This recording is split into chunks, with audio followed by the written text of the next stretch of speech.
എൻ്റെ ലൈഫിൽ ആദ്യമായിട്ടാട്ടോ ജിറാഫിനെ ഞാൻ നേരിട്ട് കാണുന്നതും, അതിന് ഫീഡ് ചെയ്യുന്നതൊക്കെ. അതും നമ്മുടെ അബുദാബി വെച്ചിട്ട്.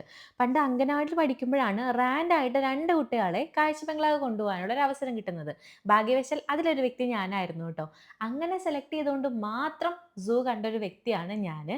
വേറൊന്നുമല്ല, വീട്ടിലായിരുന്ന സമയത്ത് എങ്ങോട്ടും നമ്മളെ കൊണ്ടുപോകുന്നില്ല. ആരെങ്കിലും കൊണ്ടുപോകാന്ന് പറഞ്ഞു കഴിഞ്ഞാൽ അച്ഛൻ സമ്മതിക്കുകയില്ല കേട്ടോ. പക്ഷേ ഇപ്പൊ പറ്റുന്ന പോലെ എല്ലായിടത്തേക്കും പോകുന്നുണ്ട് കേട്ടോ. അങ്ങനെ കഴിഞ്ഞ വീക്കെൻഡിൽ ഞങ്ങളെല്ലാവരും കൂടി പോയിട്ടുണ്ടായിരുന്നത് അബുദാബി എമിറേറ്റ്സ് പാർക്ക് സൂലോട്ടാണ്. ഇവിടെ 65 ദിറംസ് ആണ് ടിക്കറ്റ് റേറ്റ് വരുന്നത്. പിന്നെ ചില ആക്ടിവിറ്റീസിനൊക്കെ നമ്മൾ എക്സ്ട്രാ ടിക്കറ്റും എടുക്കണം. നമ്മൾ എൻട്രി ടിക്കറ്റിന് പുറമെ ആയിട്ട് പ്രസന്റേഷനും 3 ഫീഡിങ്ങിനുമാണ് ടിക്കറ്റ് എടുത്തിട്ടുണ്ടായിരുന്നത്. ഇവിടെ കാലത്ത് 9 മണി മുതൽ രാത്രി 9 മണി വരെയാണ് ഓപ്പണിംഗ് ഹവേഴ്സ് ഉള്ളത്. നമ്മൾ ഉച്ചയ്ക്ക് ശേഷമാണ് എത്തിയിട്ടുണ്ടായിരുന്നത്. അപ്പോൾ വളരെ കുറഞ്ഞ സമയത്തിൽ മാക്സിമം ആക്ടിവിറ്റീസ് അറ്റൻഡ് ചെയ്യാന്നുള്ളത് വൺ ടാസ്ക് ആയിരുന്നു കേട്ടോ. അപ്പോൾ നിങ്ങൾ വരുന്നുണ്ടെങ്കിൽ നേരത്തെ എത്തണേ. ഇവിടുത്തെ ഒരു മെയിൻ സെക്ഷനാണ് അനിമൽ പാരഡൈസ്. ഇവിടെ ഇല്ലാത്ത ഒരു അനിമൽസും ഇല്ല കേട്ടോ. ഒട്ടുമിക്ക അനിമൽസിനെയും ഞാൻ ആദ്യമായിട്ട് കാണുന്നത് ഇവിടെ വെച്ചിട്ടാണ്. നമ്മുടെ സുബ്രഹ്മണ്യൊക്കെ ഇവിടെ ഉണ്ട് കേട്ടോ. ഇതുകൂടാതെ വേറെയും പേരറിയാത്ത ഒരുപാട് അനിമൽസും പിന്നെ കടുവ, സിംഹം തുടങ്ങിയിട്ടുള്ള ഒരുപാട് അനിമൽസ് ഇവിടെ ഉണ്ട്. ഇതൊക്കെ കാണുന്ന ഇടയിൽ തന്നെ ആയിട്ട് ഫീഡിംഗ് ആക്ടിവിറ്റീസ് നമ്മൾ ചെയ്തിട്ടുണ്ടായിരുന്നു.